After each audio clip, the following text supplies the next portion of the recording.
Hey guys, this is Lake Starcraft here, bringing you another game. This is actually just going to be I guess a filler, if you will. It's going to be for the fifth game of the previous series I've casted. I just don't want, it's an anti-spoiler because I don't want you to know that Grubby takes that whole series. So yeah, obviously when you open this video and watch it, you'll be like, hey, this is not Grubby versus Keen, and that's sort of the whole point. I just want you to not look through my videos and be like, oh, there's only 4 videos, he must win the game for. So yeah, a lot of people actually do request this type of anti-spoiler video, so here it is. Like I said, I'm trying to bring people what they want, so you can leave your suggestions and any other comments you have for me in the comment section below, or send me a message or something. But yeah, so this is going to be another game. It's going to be between Deja and IAM's Protoss.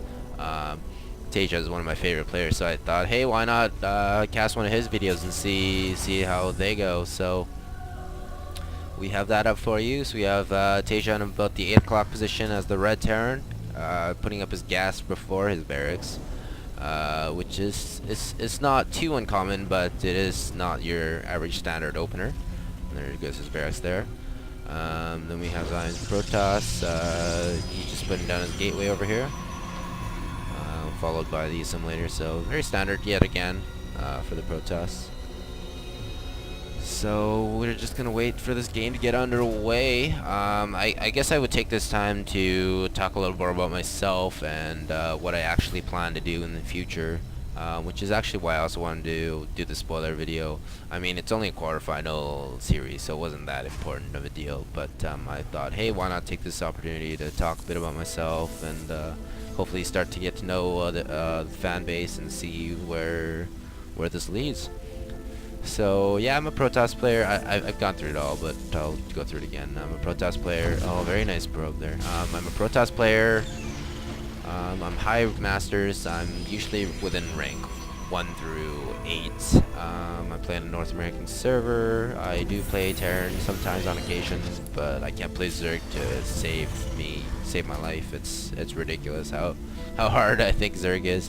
It's a very good race, mind you. I mean, I think it's actually one of probably the strongest race at the moment, simply because of the Stefano Roach style and also the Mutalisks with the plentiful dead space. I mean, even on this map, if you look at it, you can see mutas flying around his back.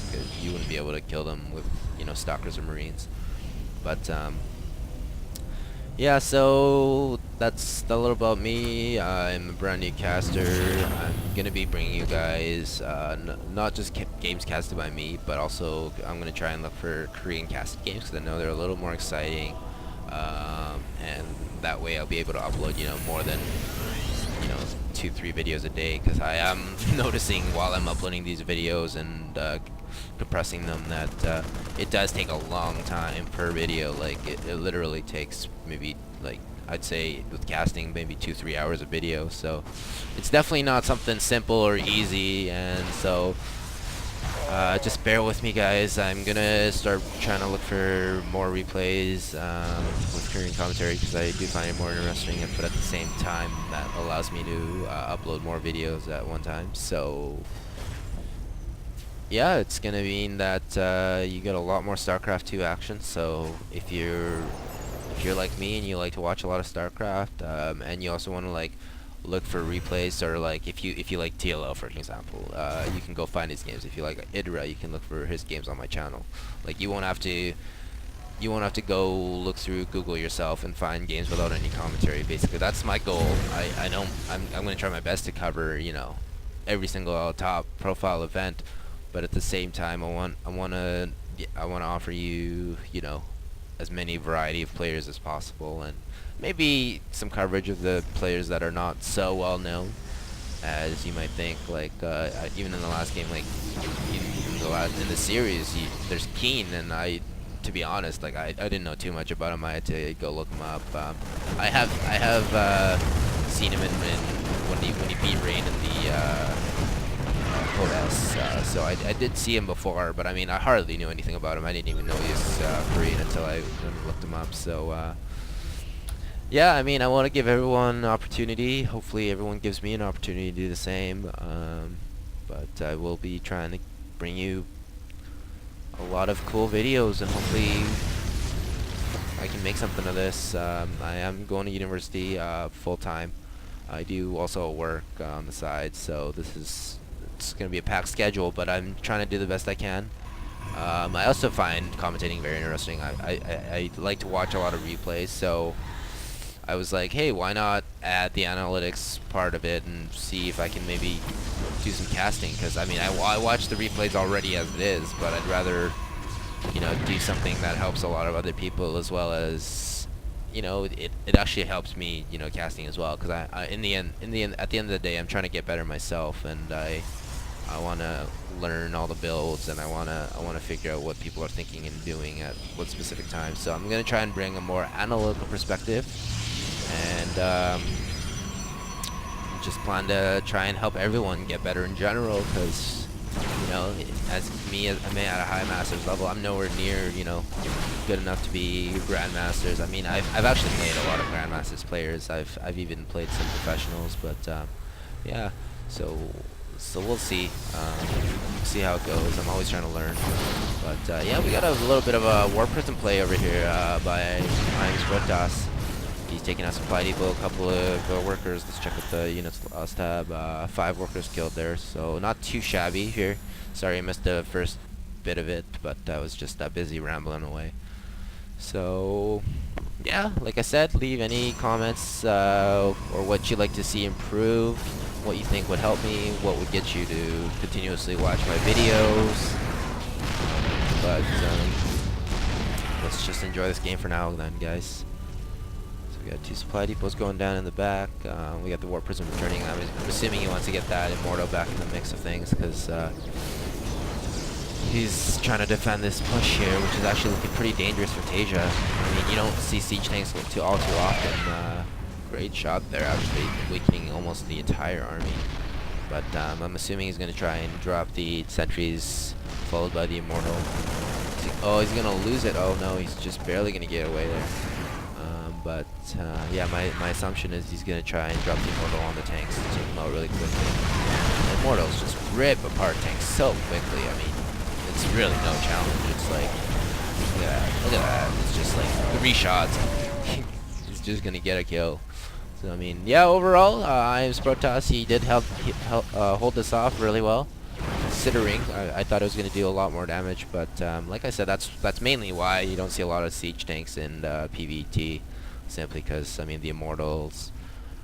There's so many viable things that just completely demolish it. Blink Stalkers, charge lots, you name it. So I mean, like, there's a lot of Protest units that can basically just get right into your face and cause just lots of splash damage onto even your own units, and that's mainly one of the reasons why, you know, they're not too viable.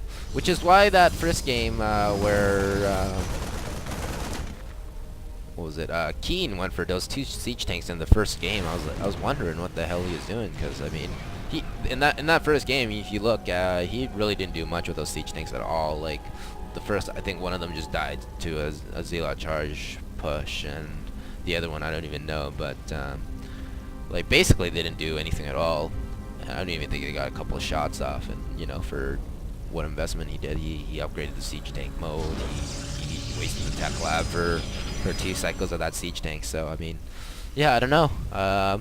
Siege tanks, maybe somebody's gonna find a way to use it. Maybe Flash will come up in the future and show us an OP way to use siege tanks. But at the moment, it's not looking too good for siege tanks versus Protoss. Well, for Zerg, on the other hand, you know, they're amazing. They kill. You can just target fire the Infestors and the Banelings because they have such a long range.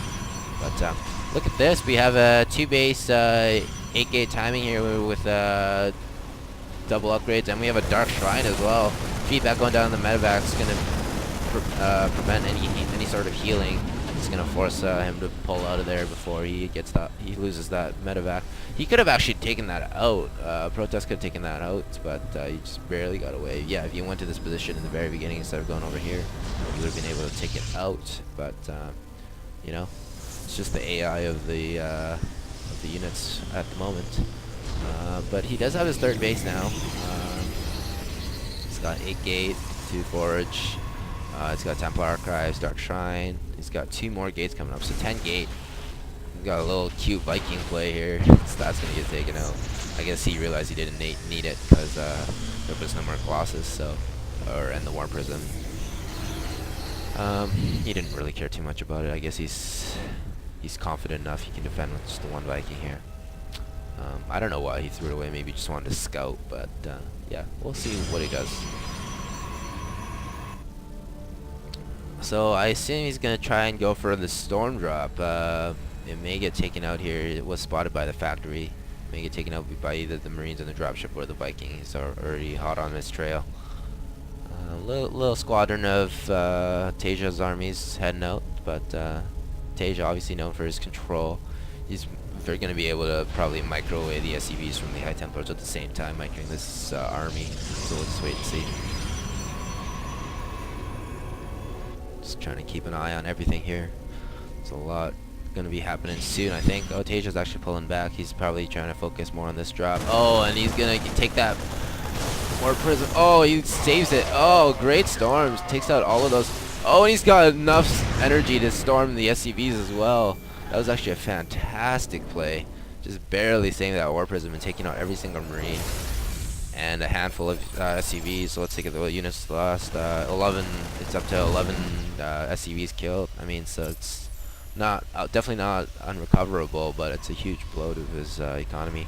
And 2 medevacs coming in here right now. At the same time, Teja's main might be dropped by those High Templar again. I think one of them had enough energy. Great storm on the units, but these charge clouds should be able to take this base out. Teja does want to keep an eye on the main at the same time. Feedback on the 2 medevacs. Great play there. Top main drop getting taken out, as well as this little mini attack. And Protoss is in a great position now. He's probably just biding his energy and probably going to drop in here when Teja goes for another attack and take out a bunch of SCVs. Now he's going to go in right now. He's got enough for 1 storm there. Is he going to do it? No, he's going to let them run away. Maybe he's going to storm on the SCVs now. Oh, and he loses one of them. But he's still going to get away. Nice shit regeneration there. Random Zealot hanging out over here. So we got already 3-3 coming for Teja, and this is what I mean. I think I mentioned this in one of my other videos, but he's so good at getting those 3-3 out. I mean, Protoss is now getting 3-2, and I mean his 3 is almost at par. I mean, he's obviously chronoing out. If I take a look, I mean he's chronoing both of them out. That's why he's getting ahead now. But they started relatively the same time. So for him to be able to get to that threshold where he starts the 3-3 at the same time as a Protoss that went double forage and early Twilight Council, is just I don't know how he does it. It's just beyond me. I don't know how he does it, but he makes it work. And he makes it look like his army doesn't suffer at all when he's trying to go for those heavy upgrades. I know when I try and play Terran and I try and go for those quick upgrades, I have like no units, and then the Protoss will just attack me and I just lose everything. So yeah, I don't know how he's able to, you know, at the same time macro up super heavy, get all these barracks out. Is this 9 barracks right there alone. And he's got another couple command centers coming up. Land of the factory to prevent the 4th base. But I guess Protoss is opting to go for the Rich Vespine Geyser expansion. But yeah, upgrade-wise, got 3 ghosts on the way.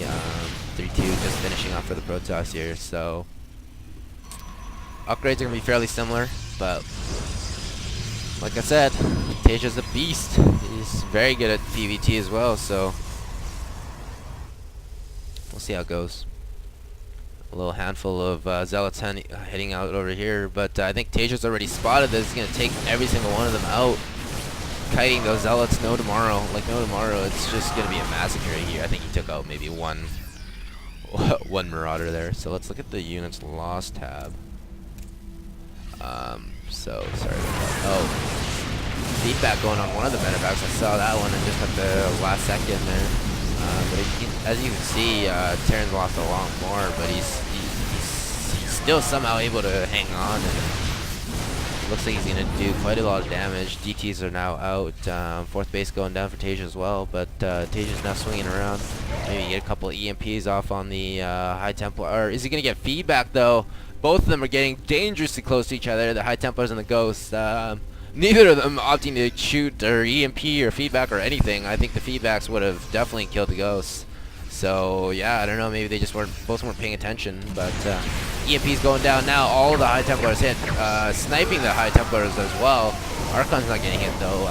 5 Colossus surprisingly masked up, and I don't think Tasia was ready for this because he's got no Vikings. So this could go either way right now. A couple of Dark Templars getting mixed in here.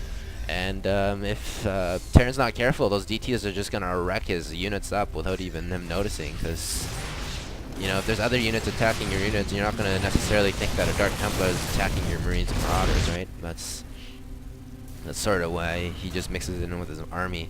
And he's not even revealing it to go and try and take out any SCVs. Scan might reveal it. I don't think he's spotted it, though. It's definitely heading away. I don't know where the DTs went actually. I don't think they're in the army. Maybe they got taken out. Oh, they're there. Yeah, there's 2 of them, but they're getting sniped and taken out. Tons of ghosts here. He's got 8 ghosts there right now. He's plenty of EMPs to be had soon. Takes a couple of them out, but yeah, Tasia looks like he might be taking this game here. Both of them are at. Tasia's at 3-3, and look at this, Protoss only at 3-2. So this is definitely gonna, and look at this, a nuke coming up for Tasia. This is gonna be fantastic if he decides to maybe go on the low ground scan up here and just nuke the rich Vespene geyser as well as the mineral line. It's gonna do lots of damage. I don't know. We're gonna have to wait and see what he decides to do with that nuke. He does have cloak on the Ghost as well, so he can definitely sneak in somewhere and throw down a nuke. We'll have to wait and see. Nice snipe on the Storm Templar, so just consistently microing a heavy. And I mean, if you look at the, I don't know, we should look at the EPM, but they're, you know, spamming at 300. That's beyond insane in my books. I mean, that's like basically you're like playing the piano, but on your keyboard. It's insane how quick these guys can get. But 300 APM is what you need, I guess, to keep up with Tasia. So if anyone can do it with less, I'm gonna be impressed. But yeah, so the nuke is done. Let's look at the units tab here. He's got 7 ghosts somewhere. I don't even know. I mean, he's taking up the factory now. Maybe to take his 5th. He's signed off for this tiny little expansion here. It's not the best of expansions, but hey, it's better than nothing, right? Main is mined out now for both players. Obviously, the Terran's gonna mine it out much quicker. Natural almost mined out for the Protoss, while Tasia's main natural is mined out already as well. 3rd base even mined out almost. So I mean, you know, the mules definitely do go to town and rip up those mineral fields.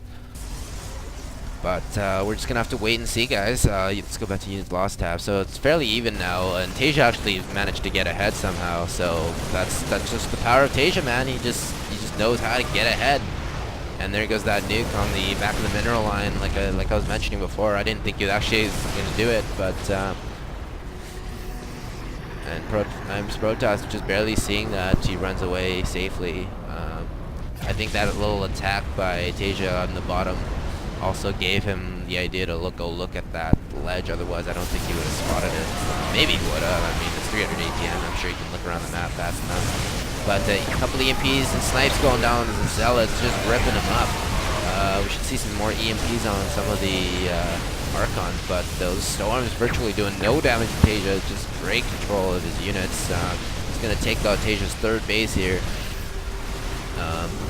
Great Viking control. Now he's got the Viking count up as well. He's got 11 Vikings here to counteract the 5 Colossus, and basically just dodging every single Storm. He's out of energy for the EMPs, but he's still got a couple more snipes ready for the play. He's going to make a little drop into the, I guess you could call this the 4th base of Protoss, and meanwhile, look at this. Chase is just being a complete boss. His 5th base, I believe, got taken out by a couple of Zealots and whatnot. But yeah, just 1 base macroing it up with a bunch of mules. It'll still make him be able to sustain that army for a long time. But he's just jockeying for position here. The Protoss are just barely holding on to this expansion here. But always a bad feeling as Protoss to know that you're just seconds away from getting your fourth base demolished. It's a very bad feeling. Oh, and then look at all these Zealots just running into the edge, just wishing they could jump down like Reaper style, but they can't. So yeah, this is gonna be pretty bad, I think, for Protoss unless he can pull something out of the hat. Although, I mean, Tasia is indeed on one base. This Dark Templar getting 22 kills. And I did see this going down this way, but I didn't have enough time to go look at it. But 22 kills, and I'm assuming he also forced the lift off of the command center. So, brilliant play by clutch play by Protoss to try and hold this fight off. Couple ghosts getting taken out here. Nope. Good scan to reveal the Dark Templar, but Tasia swinging around here, going to Protoss's. I guess you just call it his sixth base now. Just barely getting saturated. Just got up. It's gonna get taken out immediately. He's probably gonna retreat here. But Protoss Deathball definitely starting to look dangerous. I mean, a couple more Templar added into the mix, along with a couple more Colossus. If he takes out these great storms on the Vikings, but if he takes out these Vikings and gets more Colossus, he's definitely in good shape. It's so frustrating to go up versus Vikings when you're Protoss. It's really hard to kill those off. I mean, they're so agile. They can hit and run, and it's sort of like, I guess you could call it like the Vulture style in Brood War, where you can just hit and run and pretty much avoid all the storms and anyone trying to hit you. This Vespene guys are getting taken out again. A couple units here getting demolished quickly. This Dark Templar. It's not the one. I guess this is the one. This must be. Oh no, it's another one. This one's still chilling over here, but he's gonna get a couple more mule kills. Definitely harassing well. Protoss is harassing Tasia's mineral line. It's gonna be very close simply because of this harass. If he wasn't able to basically kill this expansion and harass the SCV line, it would never be this close. Tasia would have already rolled him by now, because Tasia's, I mean, he's been pushing at these two bases for the longest time. But actually, Tasia looks like he's behind now. Let's look at the units lost tab. He just forced the cancel on that Nexus there, but Tasia is still ahead in terms of the units lost. But if you look at the income tab, it's going to be higher for the Protoss simply because he's got the 2 bases mining and almost got the 3 bases mining, and that he just lost this these 2 bases here. He must have been even higher, but we'll see for now. Let's look at the army tab. They're both even. Resources are spent. They're more for Tasia, definitely getting a couple of nice EMPs off. We're just gonna sit back and relax and watch this engagement. These ghosts getting all caught out of position, losing every single ghost there. He's gonna lose all 12 ghosts, and that's gonna be huge. He hardly got any EMPs off on the Zealots, and that's so unlike Tasia. He must have misclicked his hotkeys. Decent storms going off on the units, and I think Protoss is actually going to be able to push this away. There's actually a lot more units still up here, but if he can get a couple decent storms, one ghost still chilling here being a nuisance, but if he can get a couple Colossus, it would be clutch. And Tasia is forced to back out of there, and he loses all the medevacts as well. Oh, and the great feedback. Oh, what a clutch play by Protoss to storm those medevacts evacuating. And I think Protoss has got this, guys. Tasia, they're making uncharacteristic mistakes here, though. Those 12 ghosts, and he just GG's out of the game. And yeah, he must have just had them on the wrong control group, and that's very uncharacteristic. He should have been able to EMP this entire army, and he should have been able to steamroll that army. But yeah, so this was the anti-spoiler. It was a very good game, though, nonetheless. Very good game played by both Tasia and Protoss. But if you like the video, like, thumbs up, subscribe, and there's gonna be very many more videos coming up. I did think about maybe going. I mentioned I was going to do the whole Gigabyte series, but I don't know if I'm actually going to do that. The main reason being the prize pool isn't that big, and I think the top contenders are, I mean, aside from Grubby now, they're not, you know, the most well known, and I actually want to start off by casting some TLO and Nidra and whatnot. So I'm definitely going to look for more Tasia games and stuff like that. But yeah, I'm not sure if I'm going to complete the Gigabyte series. It's also a little bit behind. It's like a couple weeks ago, I believe.